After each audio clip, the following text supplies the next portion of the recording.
Alright folks, we're going to do something just a little different than normal today.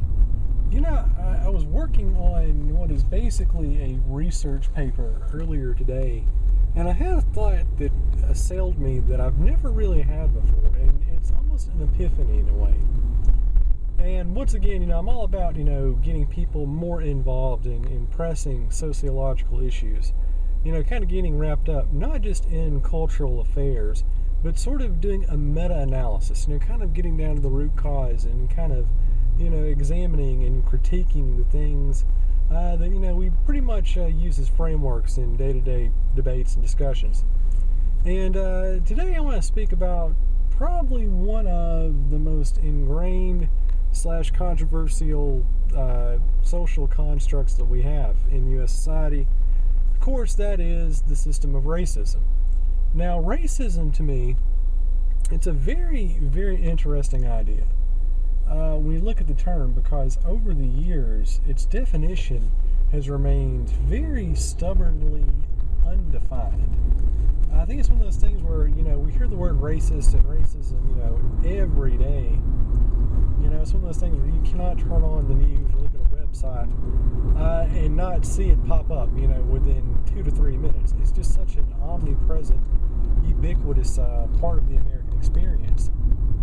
And what I realized, despite this being a framework that even elementary schoolers, grasp, when they're 5 years old, the fact that it's, bombarding us every day, that it's such a huge, core concept embedded in so many of our news stories and politics and, social policy decisions. Despite all of this, I don't think I've ever actually heard a concrete definition of what racism is. Like something you can actually take and apply as a sort of quantitative measurement of what racism is for everybody. And I've noticed that racism, for whatever reason, the core definition that you hear seems to fluctuate depending on who's using it. It's one of those things where, to me, it almost seems like it's sort of suspiciously ill-defined on purpose to kind of, fit the needs of whoever wants to use it or throw it about or, advocate for their own interests or, of course, smite the others and, look down on other people's interests and their movements. And going back to it, racism today, I really haven't encountered like a really solid definition of what that is. Like every looking at, the dictionaries, I did that earlier today. I looked, at Webster's and, and Merriam's and, all these other Wikipedia. I looked at the core definitions outlined in, some UN resolutions, which is interesting because the UN, even though they actually have a very long-winded definition of what racial discrimination is, they don't actually have a formal declaration and definition of what racism is. And in fact, nobody does. I don't think racism is actually codified in any binding, U.S. legal framework. I could be wrong. I haven't seen it yet. But for something that, like I said, is such an omnipresent part of our social experience, the fact that we have this thing that nobody can really actually define in a concrete, indisputable, universally applicable way, to me is pretty interesting. Now, let's talk about racism as a historical thing. Because racism, the term itself, goes back, at least its modern usage, as a continental pseudoscience back in, the 18th century. All the guys, Hegel, all these dudes, they were into this idea that intelligence or, even like personality traits like criminality and, politeness, all these things were somehow genetically tied into someone's, racial, defining genomes. Now, of course, they didn't know what all that stuff was back then. They didn't know about melanin and, all these other factors. So they're just kind of, grasping at straws and making up ideas. And like I said, it was very much a pseudoscience because they were declaring it to be a form of genetics when they had no understanding of what genetics was. So it kind of became like this defining movement that exonerated, all the really elites, post-liberal white guys, to be better than everybody else. It was their way of saying, okay, well, look at this. If you look at this under a microscope, or if you look at this, the way this brain is structured, clearly that means that, white people are, a genetically superior specimen, which of course we all know is a bunch of hullabaloo. It's a bunch of baloney. But people believed in it.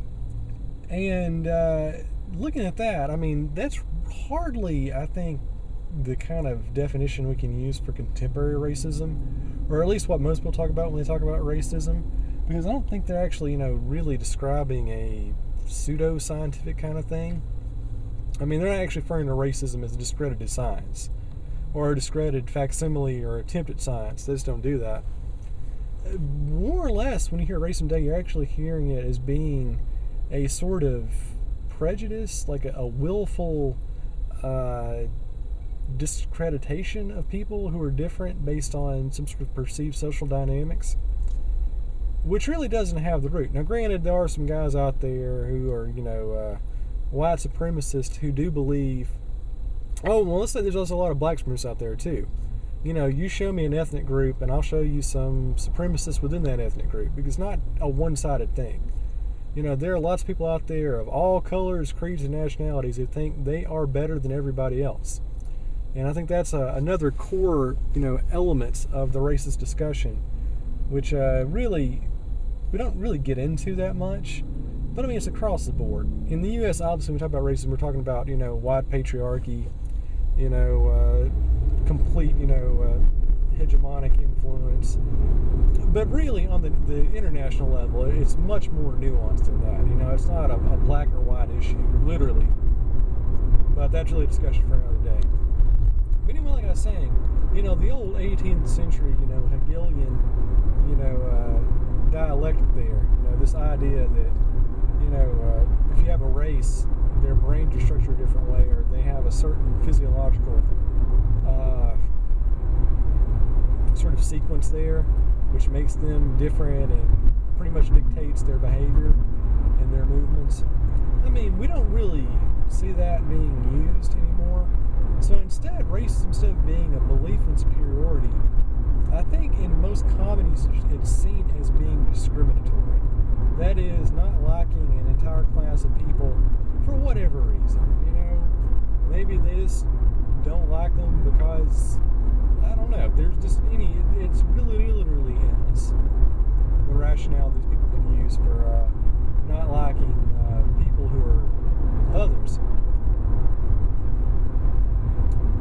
So that kind of begs the question, when you talk about racism today, what exactly are you talking about? Does it mean that, you're just someone who doesn't like a general definition of other people? Is it simply just having, prevailing preconceived notions that most members of certain groups behave a certain way?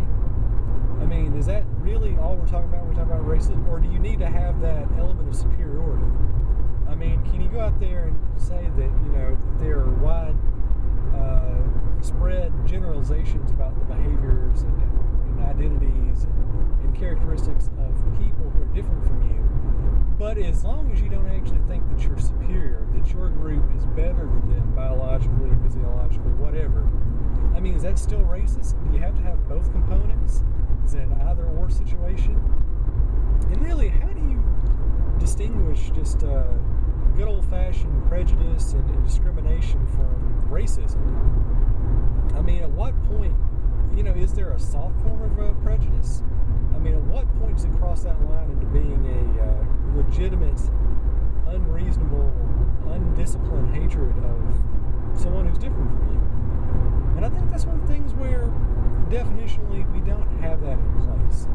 And, to have an accurate discussion about anything, about any social construct, you actually have to lay out what it is. And it has to be something that's uniform, because when you talk about racism today, it's one of those things where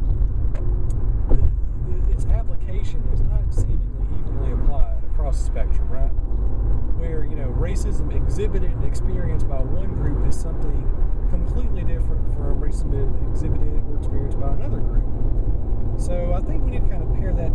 get a better sense, something we can apply to everybody, what racism is. Another thing is, if race is just a social construct, something that's not really biological, genetic, this is to be like a really popular today. Okay, if that doesn't exist, does that mean that racism doesn't exist either? I mean, if race isn't real, that means racism can't exist. I mean, just logically.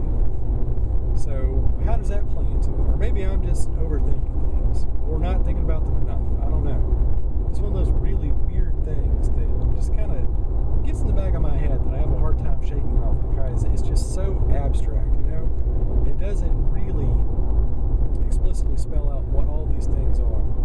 And for anything to really kind of be discussed, like I said, and disseminated and talked about and really ultimately solved, you got to have a core thesis about what you're talking about. And I think that's the big problem with the racism discussion in the U.S. is we don't actually know what it is. We don't have it, directly outlined. And, it's something that, I just think we need to kind of work on. All these discussions about reverse racism and, ethnocentrism, are these really the same thing as racism? Are they completely different subsets? I don't know. We need to have that discussion. So I think it's one of those things before, and we hear this all the time. We need to have to talk about racism. We need to talk about race in America. We need to have to talk about race relations. But the big Achilles heel there, of course, is the fact that we don't actually know what racism is. I mean, frankly, before we even discuss having, these big, long talks about these huge, all-encompassing issues, we got to know what we're talking about. And unfortunately, just kind of looking at the spectrum we have out there today and the conversations going on, we don't really know what we're talking about. But enough, that's just sort of my quasi-informed opinion. I'm just throwing it out there. So people can say, okay, well, here's my thought. Here's what I think racism is. Here's, how I think it works. Here's how I think we can be applied to all people to be something uniform and something actually measurable. Not something that's just like a qualitative view where it's in the eye of the beholder, where it might be considered racist to one person but not racist to another. I want to have a concrete, observable, really quantifiable definition of racism.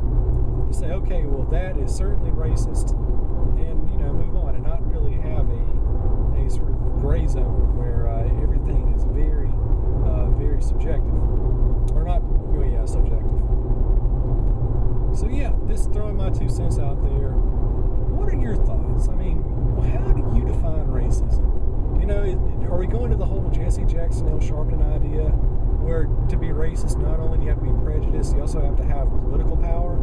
I mean, do you really believe that's the case? Because if it's true, does that mean that you can only technically be racist unless you have like a semblance of corporate or state power, like a police officer or someone, with the ability to create jobs or take away jobs or operate housing? And if that really is the case, if someone cannot be racist unless they have both prejudice and power, then what does that make like, all the guys out in Omaha who are on disability, who weigh 300 pounds, who look at Stormfront all day, and, put out their white power agitprop? I mean, literally, they're completely depowered. I mean, they have no social influence. They can't get anything done as far as state actions go. So, I mean, by that definition, technically, are they racist since they lack power? I mean, it's just one of those nuances, one of those things that's part of all these, very, very fluctuating definitions of racism that I think really kind of, makes the conversation impossible. So, yeah, like I said, just throwing this idea out there, how do you define racism? How do you measure it?